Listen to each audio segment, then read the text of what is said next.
माझी सारी पोळ बाजरी डीजे ने बाजरी डोल बाजरी डीजे ने बाजरी डोल गैलरी घूमर माझी सारी पोळ माँ बटियानी री जोत जगे माँ सोल गढ़ में जोत जगे मन लाल सिंह जी री जोत जगे माँ बटियानी ने कमा गणी माँ बटियानी ने कमा गणी मन लाल सिंह जी ने कमा गणी।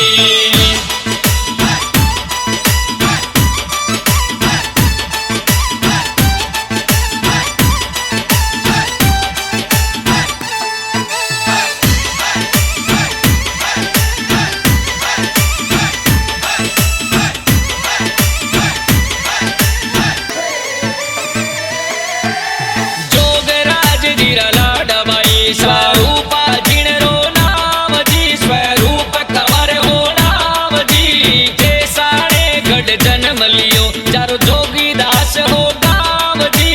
जैसाने गढ़ जन्म लियो चारो जोगी दास हो गाम जी जोगी दास हो गाम जी रूपाड़ा जारो रूप गणो रूपाड़ा जारो रूप गणो हस किल भी तो बाळपणो हस किल भी तो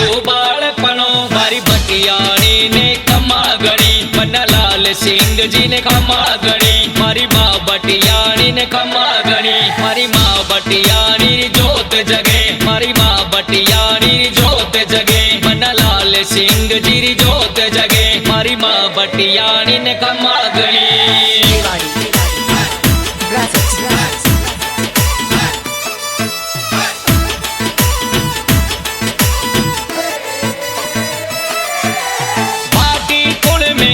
में बियो और रावण राज में ब्याया जी भाटी कुल में जन्म बियो और रावण राज में ब्याया जी ताने जसोले गढ़ परणाया जी ताने जसोले गढ़ परणाया जी कल्याण सिंह जी रानी सा बटियानी जी कहलाया जी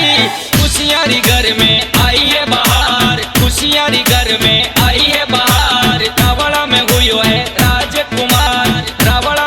जद राजकुमार बटियानी ने कमा गणी माँ बटियानी ने कमा गणी मन लाल सिंह जी ने कमा गणी मारी माँ बटियानी ने कमा गणी मारी माँ बटियानी जोत जगे मन लाल सिंह जी जोत जगे।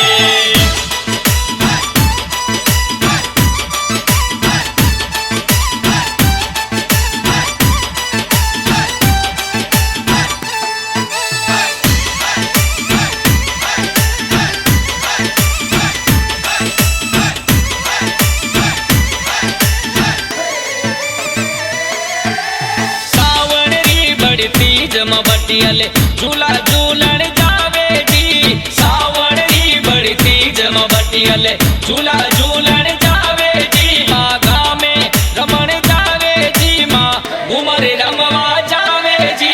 रानी देवड़ी लाल बनाने धोके सुमर वावे जी माँ धोके सुमर वावे जी स्वर्ग सिधाया माँ बटियानी डोली जी घर आवे जी स्वर्ग बटियानी डोली जी घर आवे जी जद डोली जी घर आवे जी शमशाना से परचो दे डोली जी ने सीख दियावे जी डोली जी ने सीख दियावे जी